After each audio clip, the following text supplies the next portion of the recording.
what am I really hungry for? I'm not gonna be that hungry for fame that I'm gonna, you know, do whatever, like pose naked.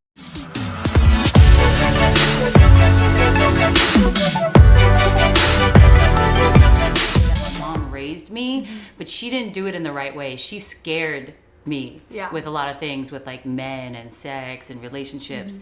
So I think some stuff comes from her, where like always making sure that, you know, the morals of like sexual interaction or not being nude, like all these little random things came from her and stuck in my head.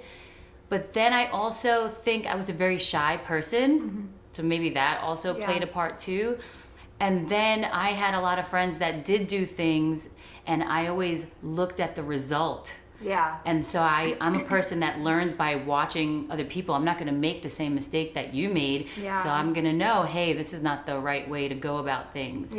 I always knew that I'm not, like, what am I really hungry for? I'm not going to be that hungry for fame that I'm going to, you know, do whatever, like pose naked or do certain things or sleep with a director. I mean, I've lost jobs because I didn't do certain things.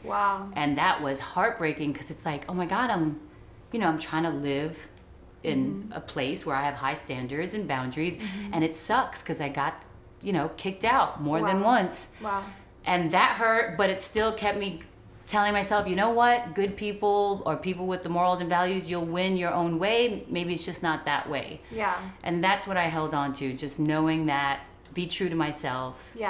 And don't let anyone try to convince me for anything else. And that there's nothing that's worth more than my morals and values. So. And I love that you were able to say no, and that you were willing to lose work, because we've heard a lot of, over the last couple of years, like the Me Too movement, with so many women coming out and saying that they lost jobs because, or that they didn't lose jobs, but that they were forced to sleep with specific directors or producers or whatever it may be, just so that they could get work. And so that's something that you've experienced, but you were able to say no to. No. So why were you able to say no versus maybe another woman just saying, you know what, I'm just gonna do it? I think that I didn't put so much value into my job, into wanting that. And for me, for me, the work was creative and fun, and of course it helped me take care of me and my family. So that was the most important thing, not being famous, not being seen. But with that said, I always knew that I would get other jobs. You know, like if it's not with this big person, that's fine. Maybe it'll be with another person, but they'll be a decent, good human being. And let me tell you, girl, I pray to God every day. And I pray to God, I would say, God, please lead me on the right path and only put me with good people with good intentions in their heart. And somehow I've always been saved. So if I lost that job, I said, okay, you saved me. It was not meant to be. I'm good. Let's see what's next. So that's another thing. I don't like talking about that because, like, I'm not like so religious, but I do have that, like, it's like it's my secret. And it's very personal to me. And I think I talk to God a lot.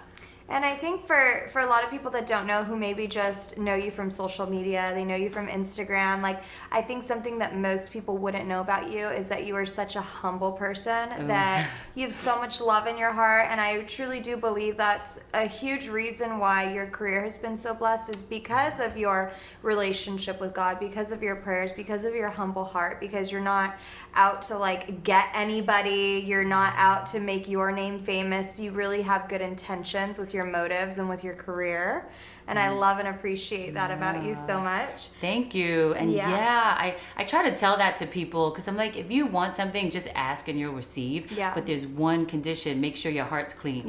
That's good. And like, if I talk about my story, yes, I worked so hard, but I also have been blessed with the opportunity falling into my lap. But my deepest desire and intention was like, oh, all I want to do in life is take care of my mom, my sister, help other people the way I can, and travel and see the world. And let me tell you, God just kept throwing all these gifts to me.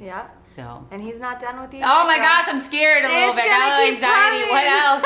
Speak it out. Where's one place that you haven't been that you want to go?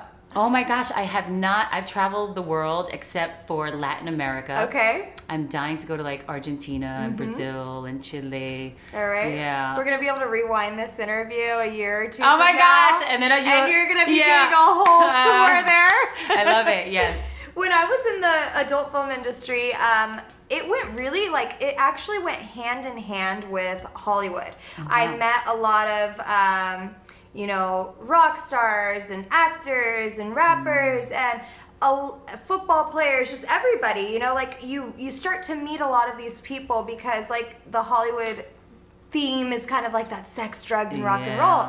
And a lot of people really live up to that sex, drugs, and rock and roll. They hire escorts and so forth. Why do you think that is so big in the Hollywood industry? I think it's just people with power that I realized. And a lot of people misuse their power. And a lot of people that gain that power and fame and money, they haven't healed their souls. So they have something going on, like this empty void that they need to fill. That's what I think. I could be wrong. Yeah. I'm nobody. Who am I? I smile for a living. Don't listen to me, guys. I just smile. But I've had so much experience in my life, and I do a lot of self-reflection because, I'm not perfect in other ways. Yeah. And I'm just trying to understand myself and other people. So I guess that would be the void. And then where there's demand, there's supply. So that's when porn and prostitution goes hand in hand. Yeah. So I think, have you ever been asked to do something that went against your conviction? I was really happy to work in Bollywood because they don't do sex scenes. Yeah. So that made me so happy because I'm I am so not into getting naked in front of a camera. I can't do it. And to be overly sexual or in a passionate scene would be very difficult for me because even though it's acting and that's what you're supposed to do, I just had reservations about that. So I was happy about that. Definitely in modeling, they with models, you're just this mannequin. So there are times that they ask you to do topless shots or to be super naked in an ad. But I was never comfortable with stuff like that. So did you turn those? Yeah, turned what I would say no, sorry, I can't do it. Or of course you ask what are they looking for, and if they are looking for something, that I'm not comfortable with, I'm okay, I'm not gonna do it. When I was modeling, there was this college edition Playboy magazine thing, and my agent had said, they're asking for girls, and they've chosen to see you if you would want to do something like that. And of course, I was oh wow, Playboy's so huge, and then the money was so much. Yeah. I was dang, that's a lot of money. But then I was no. I said no thanks.